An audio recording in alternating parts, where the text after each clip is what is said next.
কলকাতা সহ জেলায় জেলায় বৃষ্টি হচ্ছে গত সপ্তাহ থেকে। যদিও বৃষ্টিপাতের মাত্রা সামান্যই, খুব বেশি বৃষ্টি হচ্ছে না, বরং শহর কলকাতায় বৃষ্টিপাতের পরিমাণ অনেক কম। তুলনামূলক হালকা থেকে মাঝারি বৃষ্টিপাত হচ্ছে উত্তর ও দক্ষিণবঙ্গের জেলাগুলিতে। কলকাতার আবহাওয়া কেমন থাকবে? আবহাওয়ার পূর্বাভাস বলছে আগামী 24 ঘন্টায় কলকাতার আকাশ আংশিক মেঘলা থাকার সম্ভাবনা। বিকেল বা সন্ধ্যার দিকে হালকা বৃষ্টি, বজ্রপাত সহ বৃষ্টিপাত হতে পারে বলে পূর্বাভাস দিয়েছে আইএমডি। আবহাওয়া দপ্তরের পূর্বাভাস অনুযায়ী শহরের সর্বোচ্চ তাপমাত্রা 32 ডিগ্রি সেলসিয়াস, সর্বনিম্ন তাপমাত্রা 25 ডিগ্রি সেলসিয়াসের কাছাকাছি থাকতে পারে। গত 24 ঘন্টায় কলকাতায় সর্বোচ্চ তাপমাত্রা 33 ডিগ্রি সেলসিয়াস, স্বাভাবিকের তুলনায় 6 ডিগ্রি কম। অন্যদিকে সর্বনিম্ন তাপমাত্রা ছিল 25.7 ডিগ্রি সেলসিয়াস, যা স্বাভাবিকের থেকে 3.1 ডিগ্রি বেশি।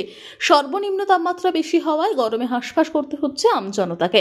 আইএমডির দেওয়া পূর্বাভাস অনুযায়ী 19 তারিখ পর্যন্ত উত্তরবঙ্গের জেলাগুলিতে হালকা থেকে মাঝারি বৃষ্টির সম্ভাবনা। মূলত দার্জিলিং, জলপাইগুড়ি, আলিপুরদুয়ার ও কোচবিহারে বৃষ্টিপাতের সম্ভাবনা। আবহাওয়া দপ্তর জানিয়েছে দার্জিলিং, জলপাইগুড়ি, কালিম্পং, আলিপুরদুয়ার ও কোচবিহার জেলায় অধিকাংশ জায়গায় হালকা থেকে মাঝারি বৃষ্টিপাত বা বজ্রপাত সহ বৃষ্টি হতে পারে। এছাড়া উত্তরবঙ্গের বাকি জেলাগুলিতে কয়েকটি জায়গায় হালকা থেকে মাঝারি বৃষ্টি হওয়ার সম্ভাবনা।